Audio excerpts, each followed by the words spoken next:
Bonjour tout le monde, c'est un grand plaisir pour nous de vous rencontrer aujourd'hui dans le cadre de cette séance d'information. Très heureux aussi de vous savoir en grand nombre à être intéressé ou juste curieux d'en apprendre davantage sur les études de cycle supérieur à la Faculté des sciences sociales. Donc, comme ma collègue Annie vient de le préciser, la rencontre va être environ une trentaine de minutes et nous demeurerons ensuite disponibles là, pour une période de questions sans problème. Donc, sans plus tarder, je vous partage la présentation.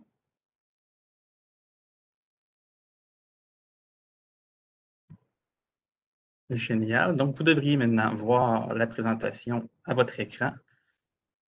Donc, sans plus tarder, au niveau du plan de la séance, donc, aujourd'hui, nous allons prendre quelques instants, d'abord pour vous parler rapidement des raisons de faire des études supérieures. Donc, quels sont les avantages? Pourquoi étudier au cycle supérieur?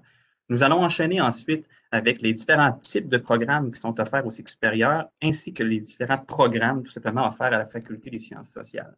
On va enchaîner ensuite avec quelques exemples de stages et de sujets de recherche. Ensuite, tout ce qui concerne la carrière, donc les possibilités d'emploi après les études de cycle supérieur. Et enfin, nous terminerons avec la question de l'admission, donc tous les critères et les procédures d'admission.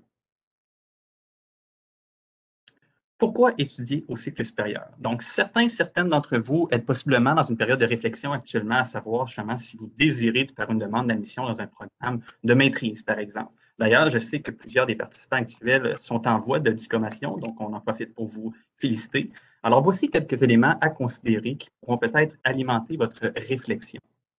Donc, tout d'abord, au niveau du premier point, donc analyser plus en profondeur un aspect précis de votre domaine. Donc, effectivement, les cycles supérieurs, c'est vraiment une occasion de venir vous spécialiser, d'approfondir vos connaissances, en acquérir aussi de nouvelles dans un domaine en particulier ou même sur une question de recherche spécifique qui vous intéresse possiblement déjà particulièrement et sur laquelle vous aimeriez peut-être vous pencher, que ce soit dans le cadre d'un travail de recherche, par exemple, ou même d'un stage, d'une intervention professionnelle en milieu de travail.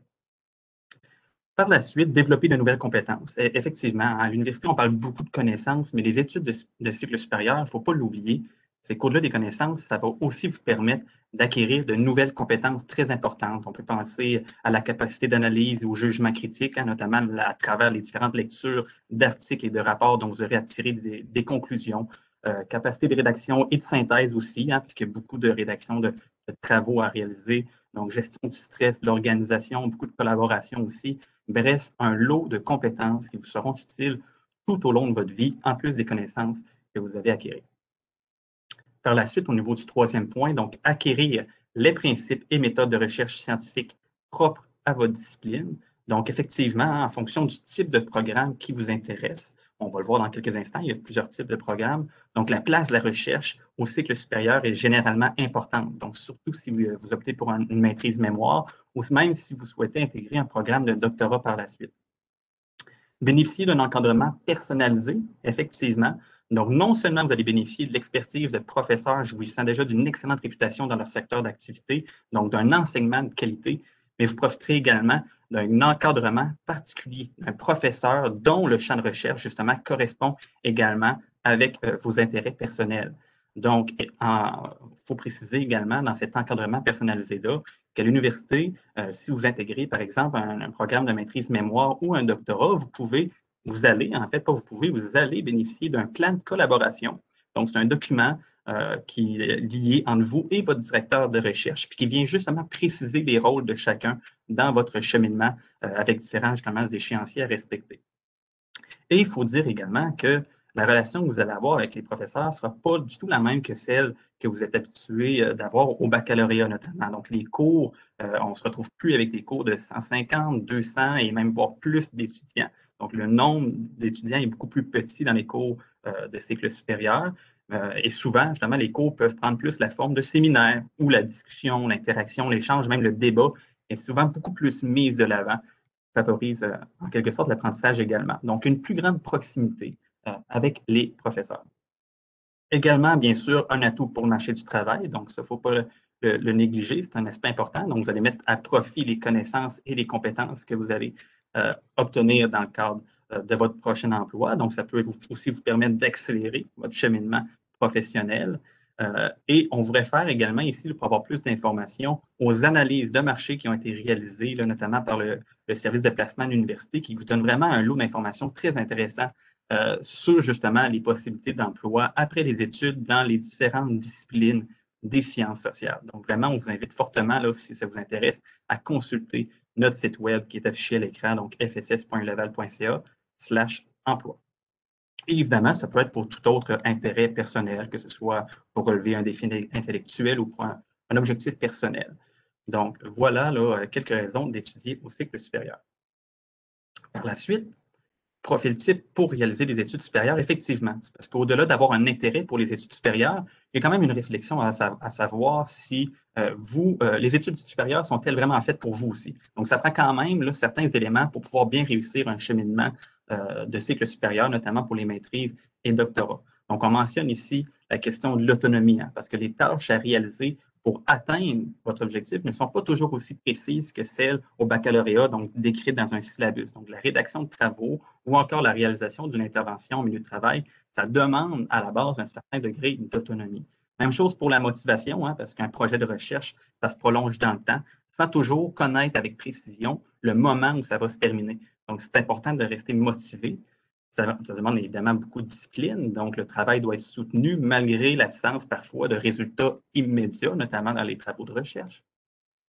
Débrouillardise, ça demande aussi beaucoup de rigueur parce que les idées, les opinions doivent être appuyées souvent par des arguments scientifiques. On parle ici au dernier point d'une bonne connaissance de l'anglais, effectivement, parce que souvent, rendu à un certain niveau, la littérature scientifique, pour certains sujets, pour certains domaines, se donne uniquement en anglais. Donc, il y a quand même une connaissance minimale à avoir. D'ailleurs, certains programmes exigent d'avoir un niveau là, pour pouvoir être admis. Par la suite, je laisse la parole à ma collègue Julie Rodrigue qui va vous parler des différents types de programmes au cycle supérieur. Oui, bonjour tout le monde. Merci Mathieu. Alors, je vais enchaîner. Moi, de mon côté, je vais vous parler comme Mathieu vient de dire, là, des types de programmes qu'on retrouve au cycle supérieur.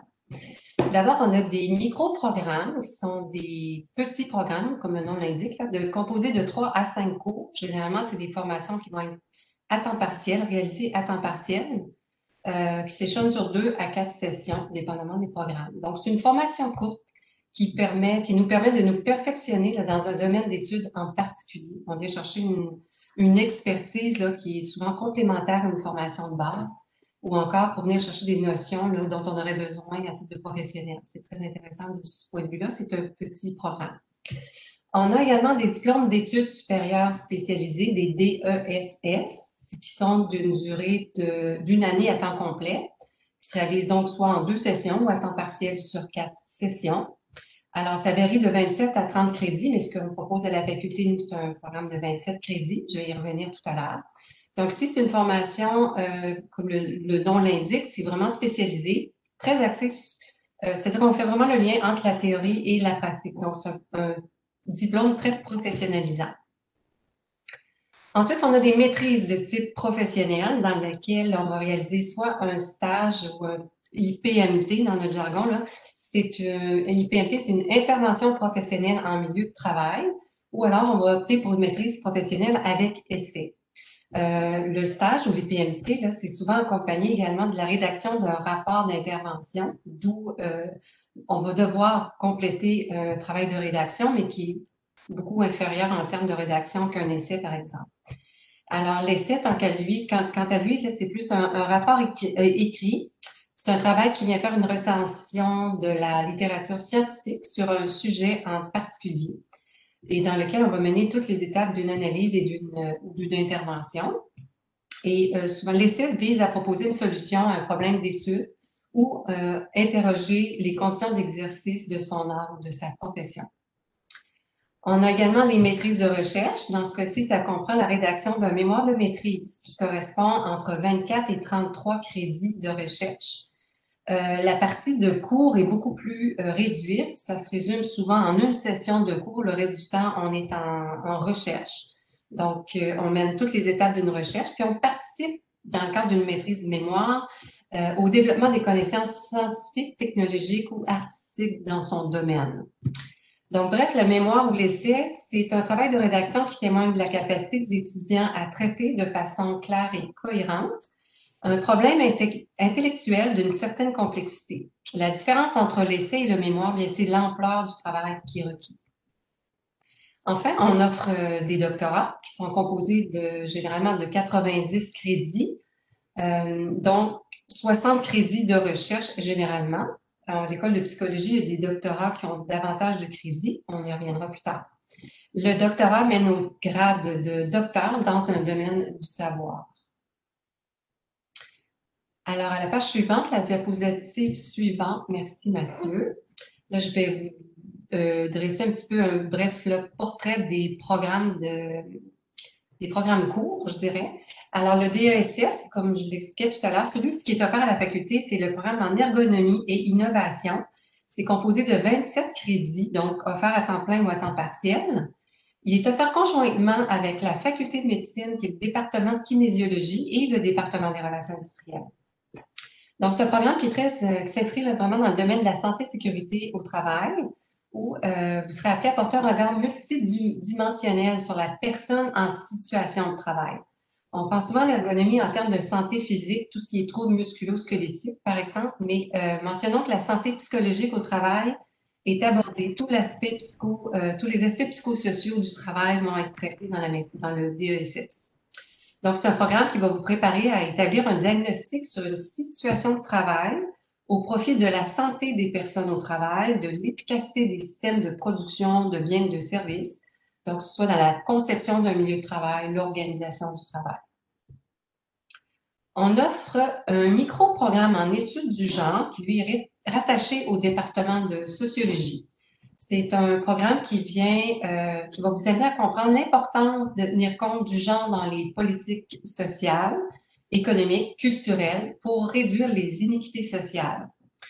Étudier la question de genre dans les sphères de la société comme au travail, en éducation, en santé et en immigration vont être abordés dans le programme. Ça vise différents domaines d'expertise aussi, notamment la diversité, l'équité, tout ce qui concerne les enjeux féministes, du genre et le rapport social. On a également un micro-programme en économie qui est offert uniquement à distance et à temps partiel seulement à la session d'hiver. C'est un programme très spécialisé qui porte sur l'analyse des enjeux liés au développement économique. On développe des connaissances en matière d'analyse économique, de la pauvreté et des inégalités. Et enfin, on a également un micro-programme sur la créativité, l'innovation, le leadership en ressources humaines. C'est un programme qui est unique au Québec, qui a vu le jour l'année passée, puis qui est offert en collaboration avec la Faculté des sciences de l'administration, le département de management et des relations industrielles. Alors ici, il s'agit d'un programme qui s'adresse aux professionnels en exercice qui ont à leur acquis au moins 2 ans d'expérience en gestion des ressources humaines. Donc, comme je disais, ça s'adresse aux professionnels en exercice qui ont besoin de parfaire leurs connaissances sur des sujets d'actualité et à développer des compétences pour agir comme leader dans la créativité, de l'innovation concernant des problèmes complexes en gestion des ressources humaines. Donc, ça fait le tour un peu des programmes courts qui sont offerts ou des maîtrises professionnelles. Je repasse le micro à mon collègue pour la suite des programmes. Merci, Julie. Donc, effectivement, on va enchaîner maintenant avec les programmes de maîtrise professionnelle. Donc, au total, à la faculté, nous avons 11 programmes de maîtrise professionnelle. Donc, on le précise ici dans la présentation. Donc, c'est 45 crédits qui se fait habituellement, selon la vitesse de votre cheminement, sur 4 sessions, que ce soit temps complet ou, évidemment, vous avez la possibilité de le faire à temps partiel également, et qui met de l'avant une expérience pratique, que ce soit notamment à travers un stage en milieu de travail ou une intervention professionnelle en milieu de travail, ou encore avec la rédaction d'un essai, comme ma collègue Julie vous l'a mentionné il y a quelques instants. Donc, on a tout d'abord, dans le domaine des affaires publiques, 5 programmes distincts. Donc, on a des maîtrises en affaires publiques en évaluation et suivi de la performance, communication et représentation des intérêts, finances publiques, gestion publique et gestion publique internationale. Dans tous les cas, les maîtrises en affaires publiques sont vraiment destinées à des étudiants qui désirent évidemment tenir des rôles de responsabilité dans les secteurs publics, parapublics ou même privés. Ce sont donc des programmes qui ont une approche aussi multidisciplinaire, qui reposent principalement sur l'économie, la science politique, les relations industrielles, l'administration et même le droit. D'ailleurs, j'en profite pour vous aviser qu'il y a une séance d'information qui va avoir lieu le 24 février à midi, qui va porter spécifiquement sur les programmes de maîtrise en affaires publiques et les programmes de maîtrise en sciences politiques.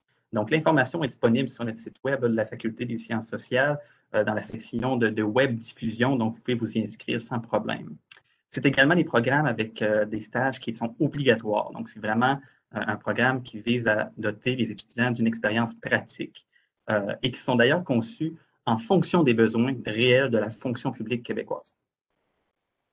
Par la suite, on a également des maîtrises en économique dans lesquelles il y a 3 concentrations. Donc, ce que vous voyez, ce n'est pas des programmes distincts comme en affaires publiques, mais bien des concentrations. Donc, une concentration analyse des politiques publiques, économie financière et internationale et économie de l'environnement et des ressources naturelles. Donc, maîtrise en économique, c'est un programme grâce auquel vous allez pouvoir développer une formation théorique et en économétrie, en micro et macroéconomie, en économie du travail, en commerce international et bien plus encore, mais tout en vous permettant aussi de faire des liens avec des phénomènes économiques d'actualité. Ça, c'est important de le noter, que ce soit au niveau local, national ou international. On peut penser notamment au libre-échange, à la sous-traitance, aux différentes crises financières ou même à la COVID-19, qui est très d'actualité. D'ailleurs, vous avez peut-être vu dans les médias qu'il y a 2 professeurs au département d'économique qui ont justement développé un projet qui porte sur l'analyse avantage-coût sur pause l'économie québécoise en contexte de pandémie, donc en contexte de COVID. Donc, c'est vraiment le type de projet qui est mené au département et sur lequel vous allez éventuellement pouvoir travailler. Donc, c'est des programmes aussi ici qui comprennent un stage et un essai. Par la suite, il y a également un programme de maîtrise professionnelle en ergonomie. Donc, tantôt, ma collègue Julie vous expliquait là, rapidement à quoi est-ce que ça consistait. Donc, ici, toutefois, il y a 18 crédits sur les 45 qui sont attribués à un projet d'intervention. Donc, c'est quand même 3 sessions. Donc, il y a une bonne partie du programme qui repose vraiment sur le projet d'intervention en milieu de travail, qui est d'ailleurs supervisé par une équipe d'enseignants au département de relations industrielles. Justement, il y a également les maîtrises en relations industrielles, donc une formation qui vous permet de développer une meilleure compréhension des différents enjeux d'actualité touchant le monde du travail et de l'emploi. Donc, on dit souvent que les relations industrielles, c'est 4 grands champs d'études, donc la gestion des ressources humaines, les politiques publiques de l'emploi, la santé et la sécurité au travail et les relations de travail, donc les relations patronales, syndicales, le droit du travail. Et dans le cas de la maîtrise en relations industrielles, vous avez le choix donc entre une intervention professionnelle en milieu de travail, donc un stage, ou un essai. C'est à vous de décider. Par la suite, au niveau du programme de maîtrise en sciences politiques, donc encore ici, vous avez la possibilité de choisir une concentration. Donc, il y a 4 concentrations différentes: citoyenneté et mobilisation politique dans le monde, gouvernance et management des organisations publiques, parlementarisme, élection et communication publique, politique étrangère et de sécurité. Donc, encore une fois, ici, je vous rappelle qu'il y a une séance d'information qui va avoir lieu le 24 février à midi. Donc, n'hésitez pas à vous inscrire si c'est un domaine qui vous intéresse particulièrement. Par la suite, maîtrise en travail social, donc une formation qui va vous permettre d'intervenir auprès des individus, des familles, des groupes et des communautés pour prévenir et agir sur les problèmes sociaux. Donc, il y a vraiment beaucoup de domaines d'expertise au niveau du travail social, que ce soit famille, enfance, jeunesse, délinquance et criminalité, santé physique et mentale, gérontologie sociale, il y en a plusieurs autres. Donc, également, j'en profite, je ne l'ai pas dit tout à l'heure, mais vraiment, n'hésitez pas à aller voir pour avoir plus d'informations sur le site web de l'université et de la faculté. Il y a vraiment les descriptions officielles du programme dans lesquelles il y a vraiment toute l'information complète sur les différents programmes. Et je tiens à mentionner pour la maîtrise en travail social qu'elle donne accès à l'ordre des travailleurs sociaux. Donc, ce qui est important de savoir. Et vraiment, ça aussi, le stage est un élément central dans ce programme-là. Et enfin, il y a également une maîtrise en sociologie dans laquelle, justement, il y a un stage de recherche à réaliser. Donc, ce sont nos différents programmes de maîtrise professionnelle offerts à la Faculté des sciences sociales. Par la suite, on veut aussi vous présenter quelques exemples d'interventions réalisées pendant les études de maîtrise professionnelle ou encore le DESS. Donc, quelques exemples juste pour vous donner un peu une aperçu. Donc, en relation industrielle dans une entreprise privée, donc, offrir un appui dans la démarche d'implantation d'un programme de gestion de la relève chez les cadres ou encore participer activement au renouvellement d'une convention collective de travail. D'ailleurs, c'est vraiment des exemples qui ont été déjà réalisés, c'est des cas réels.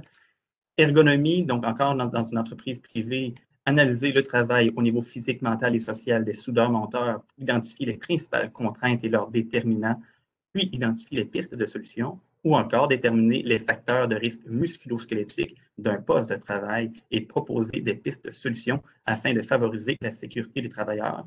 Et enfin, dans le domaine du travail social, donc intervention de groupe basée sur des principes d'autogestion avec des jeunes en difficulté ayant été victimes d'intimidation, ou encore intervention de groupe pour les proches aidants endeuillés ayant accompagné un proche atteint d'un cancer en soins palliatifs. Donc, quelques exemples pour vous donner un peu un aperçu réel de ce que vous pourriez réaliser comme projet dans le cadre de différents programmes de maîtrise professionnelle ou de DESS. Maintenant, on a également des maîtrises avec recherche, donc avec la rédaction d'un mémoire de maîtrise. Donc, encore ici, on a évidemment les maîtrises en affaires publiques. On a également une maîtrise mémoire en anthropologie. C'est une formation spécialisée en anthropologie sociale et culturelle, donc axée sur les enjeux de société et des cultures des différentes régions du monde. Donc, vous allez pouvoir y développer des connaissances autant sur les institutions, les idéologies, sur les rapports sociaux, sur les systèmes de pensée et même les systèmes de valeurs des différentes sociétés et des collectivités aux trajectoires historiques différentes. Encore ici, je tiens à vous aviser qu'il y a une séance d'information qui a eu lieu il y a quelques jours déjà sur les programmes de cycle supérieur en anthropologie. C'est une séance qui a été enregistrée. Donc, on vous invite encore une fois à aller sur notre site web, dans la section des webdiffusions. Vous allez pouvoir vraiment là, réécouter cette séance qui est d'environ d'une durée d'1 heure, mais qui porte spécifiquement sur les programmes de cycle supérieur en anthropologie. Donc, si ça vous intéresse, je vous recommande fortement d'aller l'écouter. C'est super intéressant. On a également un nouveau programme de maîtrise recherche qui est en criminologie. Donc, c'est une maîtrise qui a notamment pour but de vous doter d'habiletés nécessaires à l'analyse de problèmes criminologiques particuliers, comme la toxicomanie, par exemple, ou encore la récidive des conjoints violents. Donc, vous serez donc en mesure de déterminer des pistes de solutions fondées sur l'analyse du problème et sur des connaissances approfondies en criminologie. Voilà. Donc, par contre, cette fois-ci, contrairement à la maîtrise en travail social, la maîtrise en criminologie ne donne pas accès à l'ordre professionnel des criminologues du Québec, qui est réservé vraiment aux titulaires du baccalauréat. Par la suite, encore une fois, la maîtrise en économique. Il y a aussi une maîtrise mémoire aussi en sciences politiques, en sociologie et également en psychologie. Donc, d'ailleurs, pour la maîtrise mémoire en psychologie, sachez qu'il y a une séance d'information, encore une fois, qui va avoir lieu aujourd'hui à 4 heures. Donc, semblerait-il que l'information soit disponible sur les différents groupes Facebook de l'École de psychologie. Donc, je vous invite vraiment à les consulter, faire une petite recherche peut-être sur les réseaux sociaux. Vous ne devriez pas avoir trop de difficultés à trouver l'information, mais il y a une séance d'information aujourd'hui qui porte justement sur les études supérieures en psychologie. Donc, si c'est ça qui vous intéresse, au niveau de la maîtrise mémoire notamment, n'hésitez surtout pas là, à faire une petite recherche pour accéder à cette séance d'information-là. Donc, encore ici, c'est important de le savoir, hein, dans tout ce qui concerne la psychologie.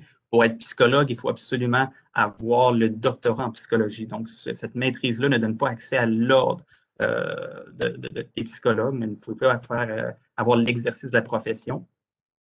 Mais ça peut quand même vous permettre d'accéder au doctorat recherche. Donc, ce qui est très bien. Encore ici, tantôt, on vous a présenté quelques exemples de stages. Donc, encore ici, on va plus vous présenter des exemples de sujets de recherche pendant la maîtrise. Donc, en anthropologie, là, bien vieillir en étant actif, donc le cas de la participation des aînés à l'université du 3e âge. En économique, par exemple, le prix du pétrole brut au Canada, son impact sur le marché de la bourse de Toronto.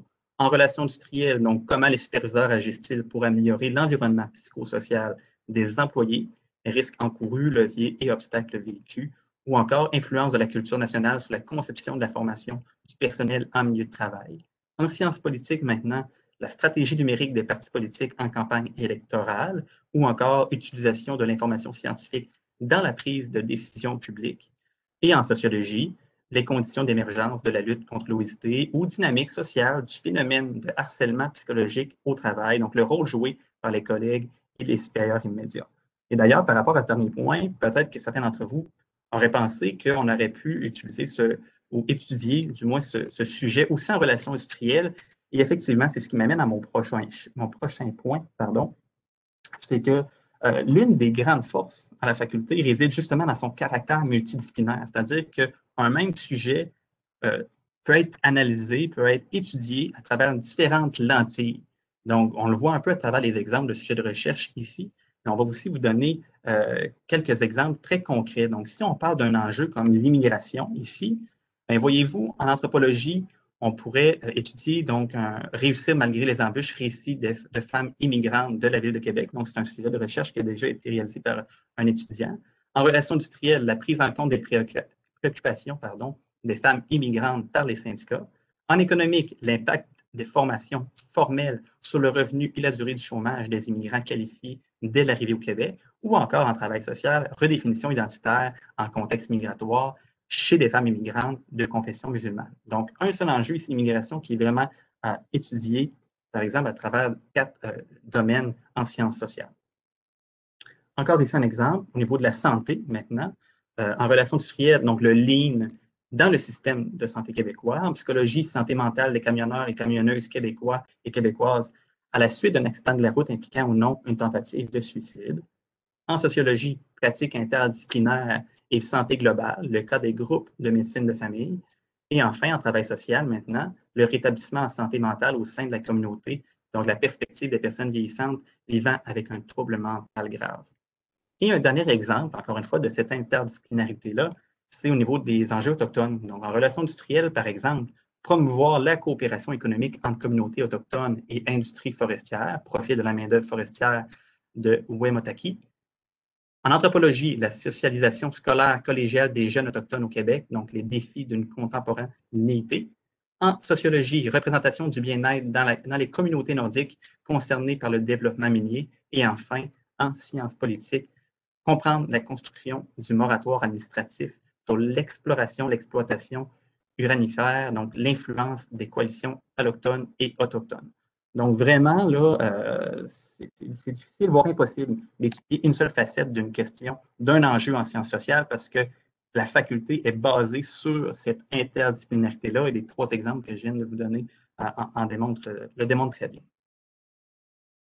J'enchaîne maintenant avec la question de l'excellence en sciences sociales. Effectivement, il faut savoir que la faculté se distingue par sa réflexion et son engagement public au service de l'innovation et de la justice sociale.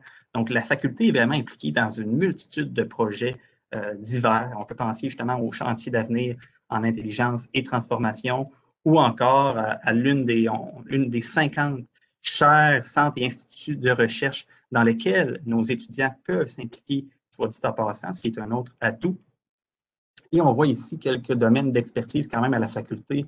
On peut penser au développement durable du Nord, donc l'économie, l'économétrie, le développement économique, et j'en passe. Donc, ils sont affichés à l'écran, mais vraiment plusieurs domaines d'expertise. Il y a plusieurs chaires, instituts, centres de recherche, comme je le disais tout à l'heure, où les étudiants peuvent s'impliquer, évidemment, si leur sujet porte sur le sujet également de la chaire ou du centre de recherche. Donc, enfin, quelques avantages également de nos programmes. Donc, tout d'abord, effectivement, flexibilité du parcours. Donc, on en a parlé un peu tout à l'heure, mais il y a beaucoup de flexibilité dans les cheminements. C'est-à-dire que, par exemple, on vous l'a mentionné, vous pourriez choisir de faire un cheminement soit à temps complet ou à temps partiel. Précision ici, peut-être pour les étudiants internationaux où le statut d'étudiant à temps complet est quand même obligatoire, là, notamment pour le permis d'études. Sinon, il y a beaucoup de cours offerts à distance également. Il y a des cours parfois qui sont offerts de soir et de fin de semaine. Donc, ce qui vous permet d'avoir vraiment une flexibilité dans votre cheminement et dans vos études. Un autre avantage, c'est au niveau des bourses et du soutien financier. D'ailleurs, un des principaux programmes de soutien financier offerts pour les étudiants des cycles supérieurs, c'est le programme de bourse de réussite de la Faculté des études supérieures postdoctorales. Donc, tous les étudiants qui sont inscrits à temps complet ont droit à ce programme de bourse-là, auquel, dans le fond, vous avez droit à différents jalons de bourse, donc différents montants, tant et aussi longtemps que vous respectez les différentes étapes. Donc, vous réussissez les différentes étapes de votre cheminement dans les délais qui sont prescrits par votre programme. Donc, au niveau de la maîtrise, c'est un montant total de 1 400 $ pour votre diplôme. Et pour le doctorat, on parle d'un montant total de 14 000 $. Et évidemment, il y a plusieurs autres bourses, que ce soit des bourses départementales, des bourses que vous pourriez avoir avec votre directeur de recherche, ou encore, il y a aussi la question de l'emploi aussi que vous pourriez obtenir au cycle supérieur. On va y venir là, dans quelques instants. Sinon, je vous réfère évidemment au site web du Bureau des bourses et de l'aide financière, donc le BBAF, que vous connaissez sans doute déjà, mais qui vraiment là, ont un outil qui permet de recenser l'ensemble des bourses auxquelles vous pourriez postuler ou avoir droit donc en fonction de votre situation, en fonction de votre programme. Donc, je vous invite aussi à consulter ce site web. Par la suite, expérience pratique pendant les études. Effectivement, on en a parlé un peu tout à l'heure aussi, mais notamment dans le cas des maîtrises professionnelles ou des DESS. Donc, vraiment une expérience pratique en milieu de travail. Donc, ça vous permet déjà de sortir des études avec une expérience de terrain. Mais justement, au niveau des maîtrises recherche, il y a aussi la collecte de données, donc le terrain de recherche qui est à faire. Donc, même dans la maîtrise recherche, il y a quand même un aspect pratique qui est mis de l'avant. Par la suite, au niveau du profil international, bien, sachez également que pour les étudiants des maîtrises professionnelles, plus spécifiquement, vous pouvez également bénéficier du profil international. D'ailleurs, vous pourriez avoir droit à une bourse de 3 000 $, comme c'est le cas pour les étudiants de baccalauréat, pour partir à l'étranger. Donc, si vous voulez avoir plus d'informations, on a une page sur notre site web facultaire qui contient en fait toutes les informations. Sinon, le site web du Bureau international de l'Université Laval également. Mais c'est une possibilité pour les étudiants là, de faire un séjour d'études dans une université partenaire à l'étranger. Par la suite, accélération des études. Effectivement, il y a différentes possibilités qui s'offrent à vous si vous voulez accélérer les études. Donc, si vous êtes un étudiant actuellement qui est au baccalauréat, évidemment, je ne sais pas si vous le saviez, mais il y a le profil distinction qui existe, donc qui vous permet de suivre des cours de deuxième cycle à même votre programme de baccalauréat. Et les cours sont contributoires à la fois dans votre programme, dans votre cheminement de bac, que dans votre cheminement de maîtrise. Et en plus, vous avez évidemment une mention sur le diplôme profil distinction. Donc, si jamais c'est quelque chose qui vous intéresse, on vous recommande de faire la demande au moins 1 an avant la fin de votre bac. Donc, une fois que vous avez autour de 60 crédits, et il faut une moyenne minimale de 3,67 sur 4,33 pour pouvoir bénéficier du profil distinction. Sinon, il y a également le passage intégré, qui est un peu le même concept que le profil distinction, sauf que vous n'avez pas nécessairement de mention sur votre diplôme. Donc, encore une fois, ça vous autorise à commencer une scolarité de deuxième cycle pendant vos études de baccalauréat. Puis les cours de deuxième cycle vont être crédités à la fois dans votre programme de maîtrise que dans votre programme de baccalauréat. Et enfin, il y a le programme de passage accéléré. Donc, il y a le passage intégré et le passage accéléré. Ici, c'est pour les étudiants qui seraient en train de faire une maîtrise recherche. Et ce que ça permet, c'est de transformer en fait votre mémoire de maîtrise en thèse doctorale. Donc, vous n'avez pas à faire là, le mémoire dans le cadre de votre maîtrise. Transformez votre mémoire en thèse, donc vous passez directement au doctorat. Donc, 3 là, possibilités qui vous permettent d'accélérer votre cheminement. Et ensuite, rédaction en anglais, effectivement. Donc, avec l'approbation de votre direction de programme et votre direction de recherche, si c'est quelque chose qui vous intéresse, vous avez également la possibilité de rédiger votre travail là, en anglais. C'est une possibilité qui s'offre à vous. Par la suite, tantôt, j'ai évoqué ce point, donc la question de l'emploi durant les études. Effectivement, donc, il y a des possibilités d'emploi durant les études de deuxième cycle et troisième cycle, que ce soit à titre d'auxiliaire d'enseignement et de recherche, où justement le salaire est quand même de 21,72 $ pour un étudiant de maîtrise. Et si vous êtes un auxiliaire ou assistant, on passe maintenant à 39,41 $ de l'heure. Donc, ça peut vraiment vous offrir un soutien financier supplémentaire. Il y a également le programme études-travail sur le campus, donc qui vise spécifiquement ici les étudiants internationaux qui payent des droits de scolarité supplémentaires. Puis évidemment, c'est un programme qui a pour objectif d'encourager la poursuite de vos études. Sinon, évidemment, il y a plusieurs offres d'emploi qui sont disponibles. Donc, je vous invite fortement là, à consulter le site web du service de placement de l'université, donc le SPLA, pour avoir là, consulter les différentes offres d'emploi à chaque session. Je passe la parole maintenant à ma collègue Julie. Bonjour, merci Mathieu. Alors, la dernière partie de la présentation va porter sur le processus d'admission, les conditions d'admission, etc. Donc, les sessions d'admission pour les cycles supérieurs sont possibles à l'automne, à l'hiver et à l'été. Toutefois, il faut savoir qu'il y a des programmes qui sont ouverts exclusivement durant la session d'automne. Alors, c'est important de bien vérifier l'information sur les sites Internet des programmes concernés. Par exemple, l'admission seulement l'automne est réservée aux doctorants en économique, les doctorats en psychologie, recherche et intervention et les doctorats cliniques. les maîtrises avec mémoire en travail social et les maîtrises de recherche également, les maîtrises professionnelles et les maîtrises avec mémoire et le doctorat en relations industrielles. J'attire toutefois votre attention en relations industrielles. Si vous êtes diplômé du baccalauréat en relations industrielles, vous pouvez quand même être admis à la session d'hiver, par exemple. Donc, c'est bien de toujours demander l'information à la direction de programme concernée parce qu'il peut y avoir certaines exceptions. Donc, le régime d'études est offert généralement à temps complet ou à temps partiel, sauf si on est obligé d'être à temps plein, ce sera clairement indiqué dans les documents officiels du programme concerné. En ce qui concerne les moyennes pour l'admission, généralement, c'est une moyenne de 3 ou de 3,32 sur 4,33. Encore ici, on vous invite à vérifier correctement dans les conditions d'admission des programmes en question. Par exemple, la moyenne de 3,2 est exigée dans les maîtrises en affaires publiques, les maîtrises avec mémoire en anthropologie, en psychologie, en sociologie et la maîtrise professionnelle également en sociologie. Pour les autres maîtrises, actuellement, la moyenne exigée est de 3. Oups, pardon. Alors, également, ce qu'il faut porter une attention que dès le moment où vous allez déposer votre demande d'admission, on va devoir se trouver un directeur de recherche avant d'entreprendre ses études, ce qui est le cas en affaires publiques, en anthropologie et en psychologie. Auquel cas, en psychologie aussi, on va avoir besoin d'une lettre d'un directeur de recherche ou d'un professeur qui accepte d'encadrer vos travaux durant vos études supérieures en psychologie. C'est bien important de prendre ça en note. Alors, dans d'autres cas, dans d'autres domaines, c'est possible de trouver son directeur de recherche après l'admission, notamment en économique, en relations industrielles, en politique, service social et en sociologie.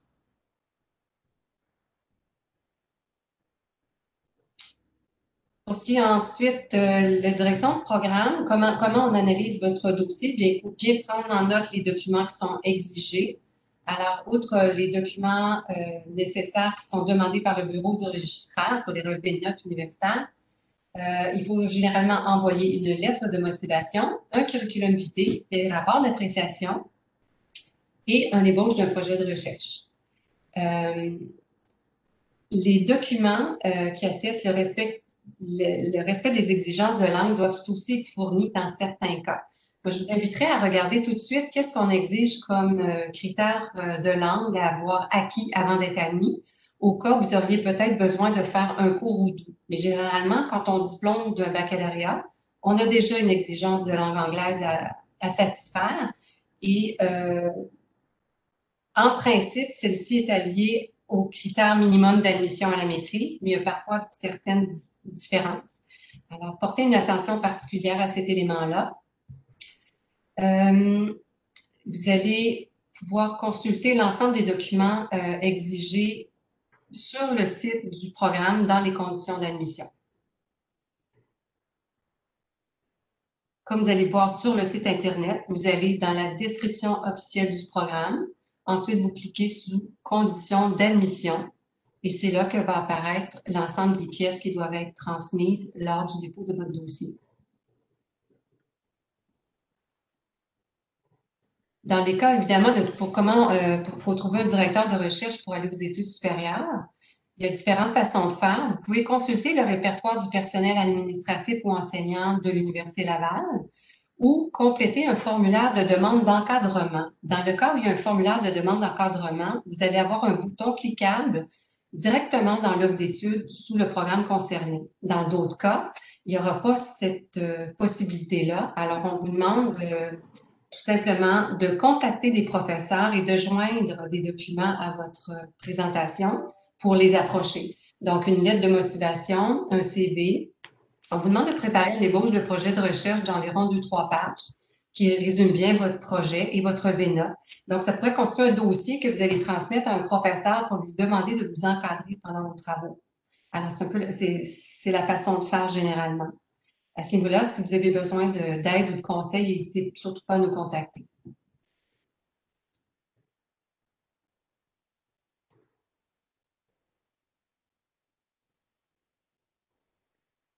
Oh, pardon. J'avais un petit décalage de... Excusez-moi. Donc, si on résume les étapes, vous devez d'abord trouver votre programme, faire une recherche du programme qui vous convient le mieux, préparer votre dossier d'admission sur mon portail, déposer votre demande d'admission en ligne directement. Vous suivez exactement le même processus. Vous allez sur la page pour déposer en ligne votre dossier d'admission. Et ensuite, il vous reste à faire le suivi de votre demande. Ça serait important de consulter régulièrement votre dossier dans votre portail pour savoir si vous avez des pièces ou documents à fournir. Alors, à ce moment-là, c'est là que vous êtes quand vous allez faire votre suivi, c'est là que vous allez voir s'il manque des pièces ou quoi que ce soit et vous allez être au fait en direct là, de l'évolution de votre dossier.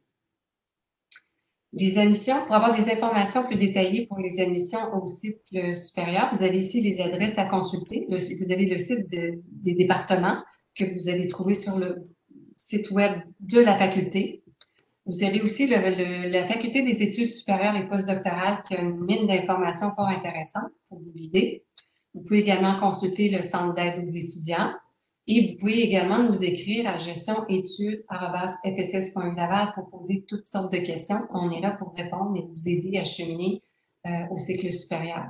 Il y a un élément sur lequel j'aimerais revenir, j'ai passé peut-être un peu rapidement, sur une pièce qui est importante et peut-être qu'avec un peu d'expérience qu'on a à l'admission, qu'on trouve que peut-être qui est négligée, c'est votre lettre de motivation.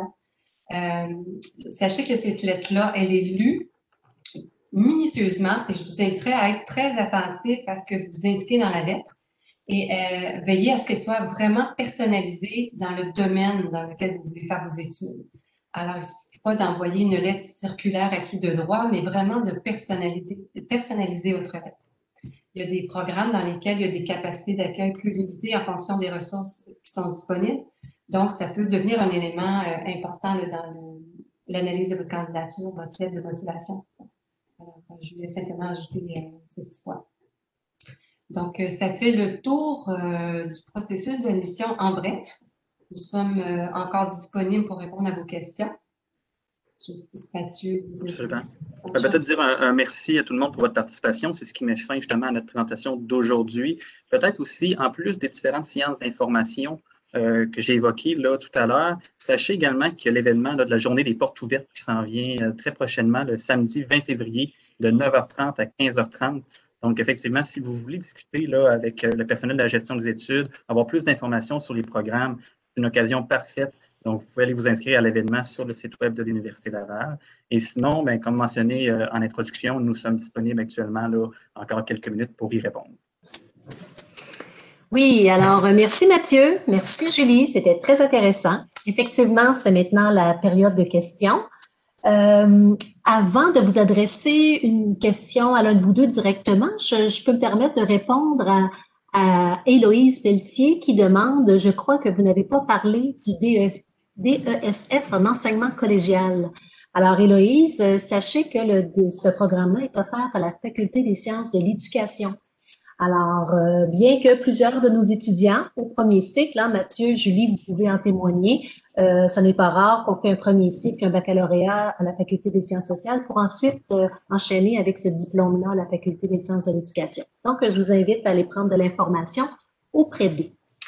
Maintenant, pour l'un de vous deux, est-ce que, c'est une question ici, est-ce que même les étudiants et les étudiantes au premier cycle peuvent s'impliquer dans les chaires et les instituts de recherche? Julie, je te laisse répondre. Oui, c'est possible. À ce moment-là, il faut contacter les professeurs concernés là, du champ de recherche puis voir les possibilités avec eux. Alors, oui, c'est tout à fait possible. C'est au cas par cas, selon vos domaines d'intérêt et les disponibilités du professeur à faire une place au sein de sa chaire de recherche. Absolument. C'est ce qu'on appelle les auxiliaires de recherche. Hein? Oui. J'ai une question ici. Serait-il possible d'élaborer sur la possibilité de transformer notre mémoire en thèse de doctorat? Je ne suis pas certaine d'avoir bien compris. C'est ça, c'est comme deux choses. Hein? Oui, effectivement. Puis, Julie, tu pourras là, ajouter au besoin, mais c'est le passage accéléré, en fait. Si vous êtes dans un programme de maîtrise mémoire, vous vous inscrivez. Habituellement, il y a toujours une première session de cours à réaliser.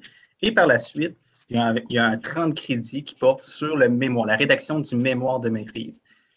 En fonction de vos intérêts, si vous souhaitez, vous savez que vous souhaitez, par exemple, faire un doctorat et que votre projet peut prendre une certaine ampleur, eh bien, avec l'autorisation de la direction de programme, vous pourriez transformer votre mémoire de maîtrise en thèse doctorale, c'est-à-dire avoir terminé votre maîtrise en quelque sorte et passer directement au doctorat pour réaliser votre thèse doctorale. Vous n'auriez pas à faire votre mémoire de maîtrise et ensuite refaire une demande au doctorat pour refaire une nouvelle thèse doctorale. Donc, votre projet, au lieu de le faire à la maîtrise et au doctorat, vous le transformez vraiment en thèse doctorale. Donc, ça vous permettrait justement de diplômer à la fois de la maîtrise et du doctorat dans un délai plus court, d'où le concept de passage accéléré. Merci Mathieu.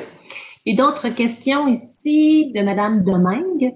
Bonjour, j'ai fait le diplôme de licence en psychologie et je viens de terminer mes études de master en psychologie sociale. Est-ce que je peux m'inscrire dans un programme de bourse en psychologie sociale? Pardon, un programme de bourse? Programme de bourse en psychologie sociale.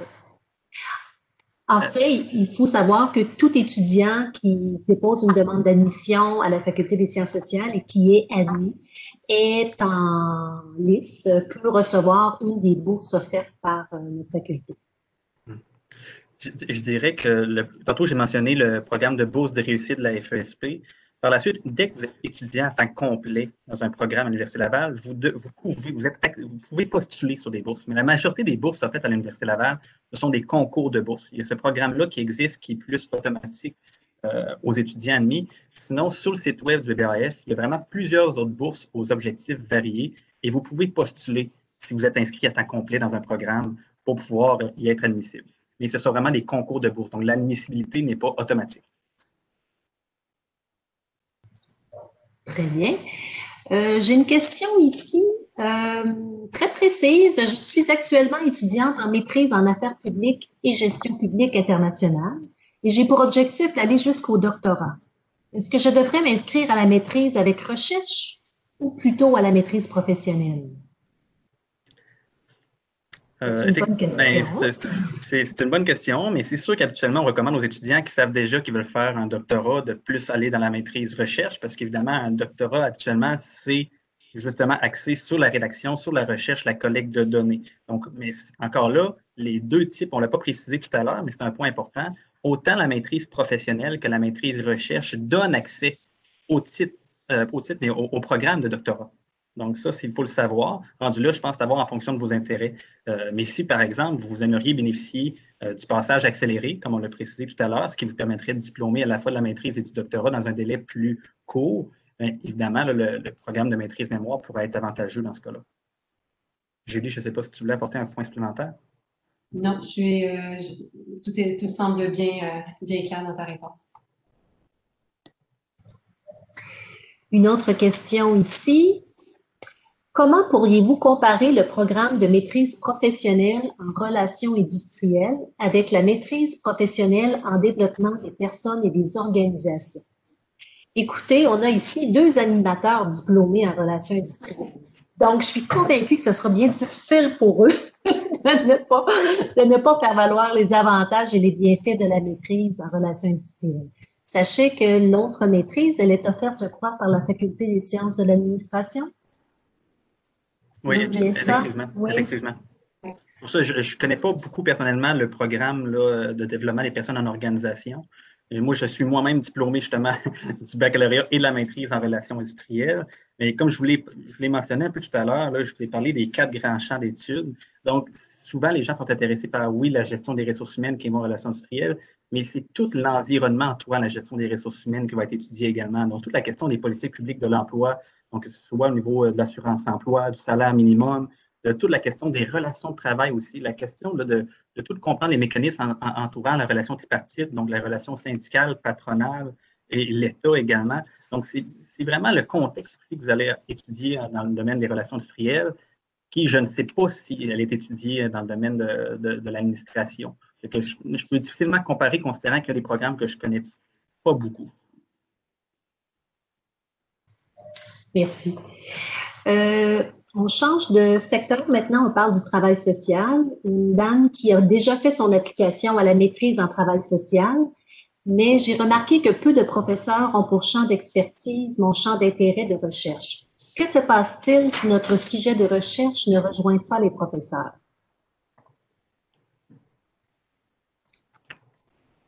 À ce moment-là, si vous pouvez contacter la direction de programme qui pourrait regarder pour avoir une co-direction de recherche, ou alors si ça ne rejoint pas du tout, si le programme de maîtrise que vous voulez faire ne rejoint pas du tout votre domaine d'expertise, vous pouvez également contacter la faculté des études supérieures pour regarder pour un programme de maîtrise sur mesure.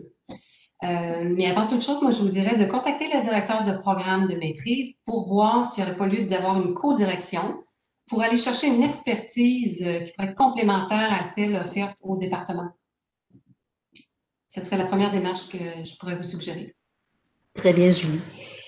Une question en bas de 3 sur 4.33. Est-ce qu'un étudiant peut déposer? Allez-vous quand même analyser sa demande? Absolument. Tous les dossiers sont examinés. C'est au cas par cas, dossier par dossier, je vous dirais, c'est l'ensemble de l'œuvre qui est regardé. C'est entendu qu'une personne qui arrive d'une discipline extrêmement connexe, je vais prendre l'exemple de relations industrielles, qui a fait tout son programme dans ce domaine et qui veut poursuivre dans le domaine des relations industrielles, qui a eu énormément d'implications, peut faire valoir sa candidature, peut déjà aller chercher des appuis auprès de professeurs, mais ça, c'est dans tout domaine confondu. Alors, si vous avez déjà des appuis, des rapports d'appréciation qui sont très positifs, si vous avez des implications, mais que votre moyenne est légèrement inférieure, moi, je vous dis d'essayer, de déposer quand même votre dossier, parce que c'est pas interdit, c'est pas... ça arrive de temps en temps que des admissions sont faites à des candidats qui ont une moyenne légèrement inférieure à 3. Donc, déposer quand même. Merci, Julie. On continue. Ça va toujours? Oui. Vous avez mentionné qu'il y avait une différence entre une maîtrise professionnelle avec essai et une maîtrise mémoire. Existe-t-il une maîtrise mémoire en travail social? Absolument. Absolument. On l'apprécie tout à l'heure, mais c'est une possibilité. En travail social, il y a à la fois une maîtrise professionnelle et une maîtrise mémoire. Moi, j'ajouterais que c'est la maîtrise professionnelle qui donne accès à l'ordre parce qu'il y a des stages obligatoires et c'est cette maîtrise-là qui peut vous donner le titre de travailleurs sociaux au Québec si vous n'avez pas fait votre baccalauréat en travail social. Autrement, si vous faites une maîtrise avec mémoire, c'est davantage pour vous en aller faire un doctorat ou de la recherche. Mais vous n'aurez pas le titre. Merci. Les questions affluent. Une question de Simon Ouellet concernant les conditions d'admission au programme de maîtrise. Qui est... Oups.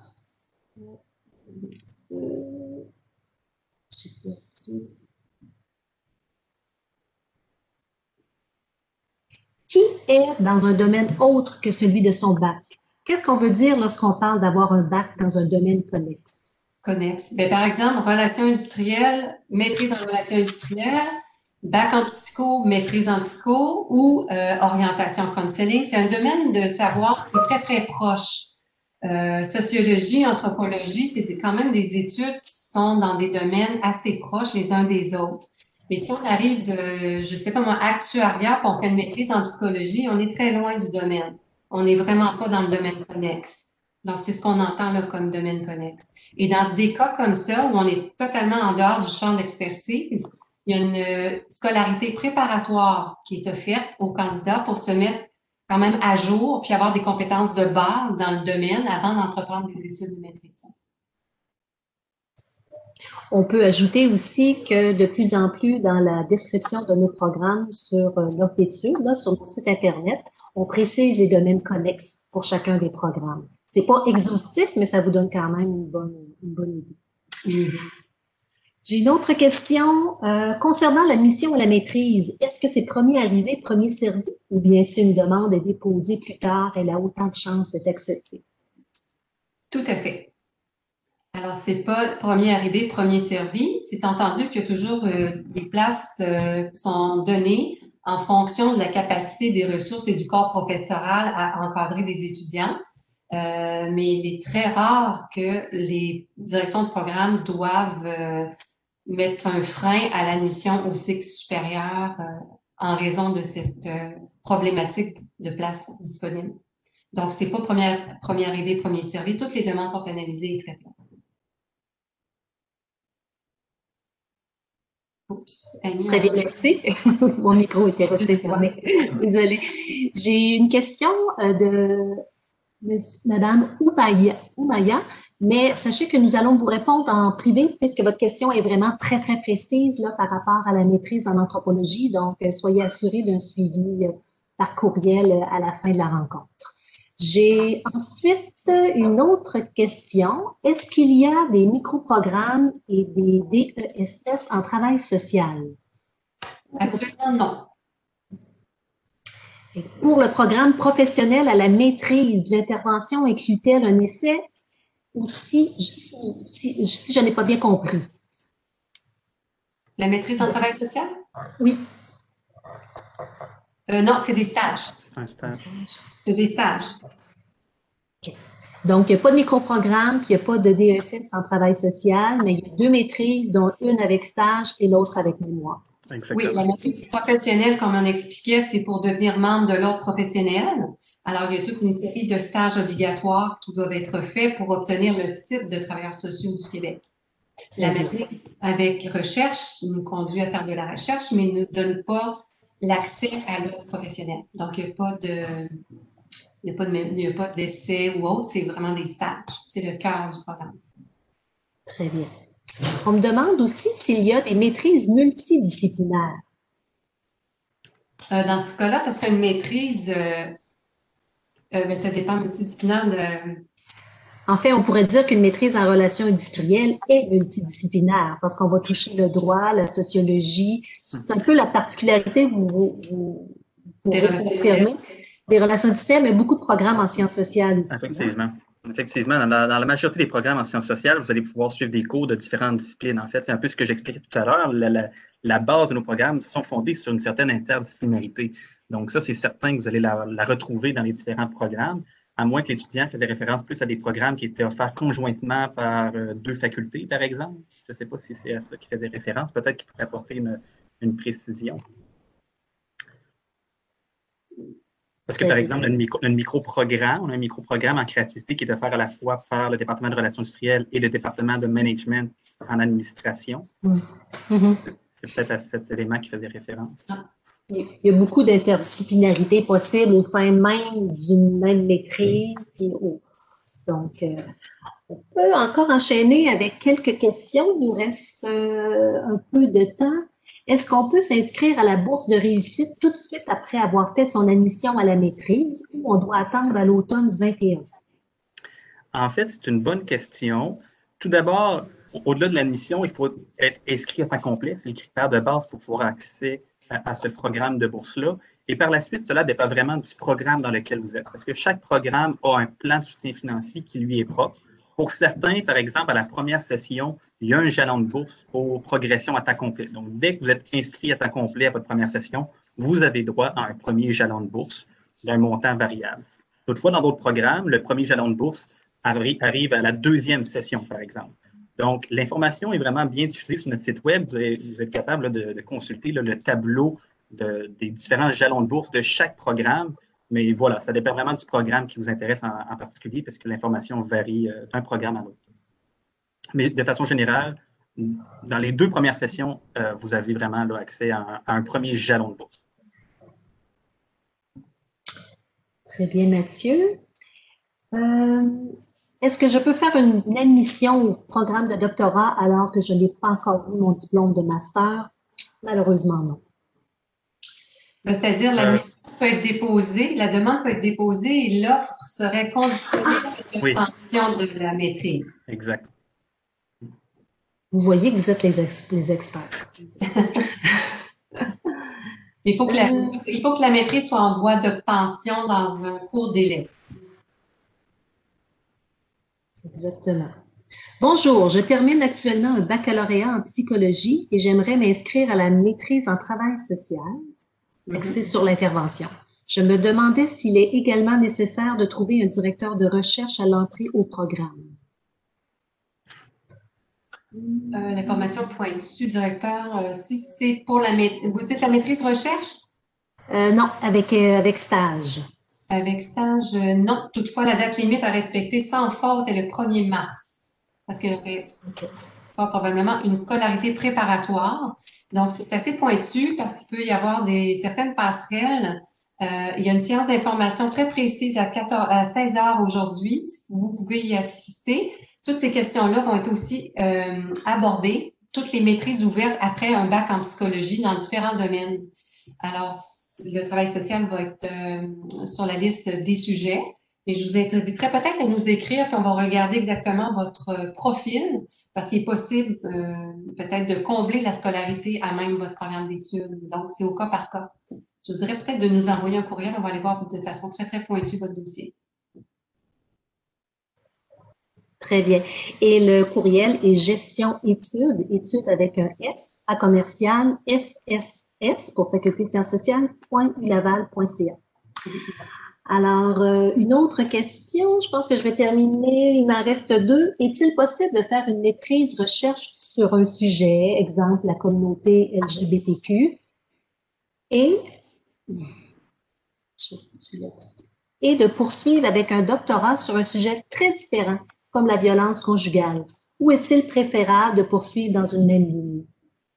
Non, absolument. Il n'y a pas de frein quelconque. Vous pouvez très bien faire une maîtrise dans un domaine et sur une question de recherche spécifique, échanger pour un doctorat autre, pour développer un nouveau projet de recherche. C'est tout à fait une possibilité. C'est ce qui fait la beauté des programmes en sciences sociales. Et une toute dernière question, en fait, c'est une dame qui nous avait écrit tantôt pour les maîtrises multidisciplinaires. Elle parlait de travail social, de développement durable et de l'agronomie. Alors, effectivement, c'est très, très ciblé. Je pense que c'est pas sur mesure. Ça serait une maîtrise sur mesure. Voilà. C'est un projet très personnel pour voir avec la faculté des études supérieures pour concocter votre programme sur mesure. Donc, c'est effectivement de nous écrire, puis on va pouvoir vous référer à la bonne personne. J'ai écrit à l'instant l'adresse courriel. Alors, voilà, nous n'avons plus de questions. Est-ce que Julie, Mathieu, vous souhaitez dire un mot de la fin? Julie, je te laisse la parole. Merci de votre présence. J'espère d'avoir rien oublié d'important. Si c'est le cas, n'hésitez surtout pas à écrire. On va se faire un devoir de vous répondre dans les plus brefs délais. On entre dans une période assez occupée, mais toutefois, on se fait un devoir de répondre à toutes vos questions dans un délai les plus raisonnables possible. Absolument. Nous sommes trois aujourd'hui dans la séance, mais sachez qu'on est une équipe complète derrière qui travaillons quotidiennement là, pour répondre à vos questions. Donc, surtout, n'hésitez vraiment pas là, à nous rejoindre, ça va nous faire plaisir.